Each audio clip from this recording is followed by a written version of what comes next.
5647 নম্বর হাদিস বর্ণনা করেছেন আব্দুল্লাহ বিন মাসউদ রাদিয়াল্লাহু তাআলা। তিনি বলেন, আতাইতুন নবী ফি মারাদিহি, আমি একবার আসলাম নবী সাল্লাল্লাহু আলাইহি ওয়াসাল্লামের কাছে, সেই সময় তিনি অসুস্থ ছিলেন।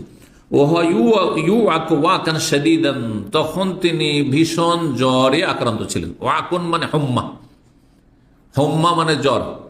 আজকাল ওটাকে আরো সহজ করে দিয়েছে হারারা, বলছেন না? হারারা মানে কিন্তু জ্বর হয় না, হারারা মানে হচ্ছে আপনার তাপ।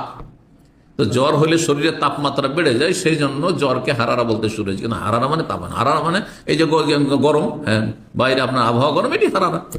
হারারা মানে হিট, গরম। তো নবী সাল্লাল্লাহু আলাইহি ওয়াসাল্লাম ভীষণ জ্বরে আক্রান্ত ছিলেন।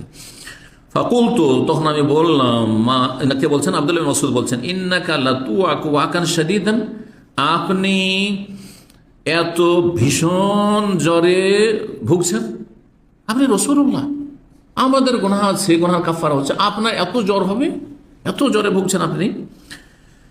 কুলতু, বললাম, ইন্না যাকা বিআন্না লাকা আজরাইন। তারপরে আব্দুল্লাহ বিন মাসউদ নিজে থেকে বলছেন যে আপনার জ্বর আমাদের সাধারণ মানুষের চাইতে বেশি, যে ভীষণ জ্বর, এর কারণ হচ্ছে যে আল্লাহ আপনাকে দ্বিগুণ নেকি দিতে চান। নিজের খেয়াল থেকে অনুমান করে বলছেন বিআন্না লাকা আজরাইন, আল্লাহ আপনাকে ডবল নেকি দিবেন, দ্বিগুণ নেকি দেবেন। কালা আজাল, নবী সাল্লাল্লাহু আলাইহি ওয়াসাল্লাম বলেন, হ্যাঁ অবশ্যই। মা মিন মুসলিমিন ইউসিবুহু আযান, যে কোনো মুসলিম হোক না কেন, রাসূলুল্লাহ, আম্বিয়া রাসূল, আম্বিয়া রাসূল বড় বড় রোগ হয়েছে, জি, বিপদের সম্মুখীন হয়েছেন। আজাল, অবশ্যই যে কোনো মুসলিম, ইউসিবুহু আযান, তাকে যদি কষ্ট স্পর্শ করে, অর্থাৎ সে যদি কষ্টে কি হয়, নিমজ্জিত হয়, ইল্লা হাত্তাল্লাহু আনহু খাতায়াহু, তাহলে আল্লাহ কি করেন, তার গুনাহগুলিকে ঝরিয়ে দেন।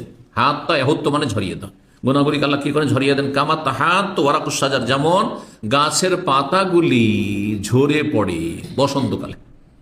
কখন ঝরে? হ্যাঁ, ফাল্গুন চৈত্র মাসে ঝরে না?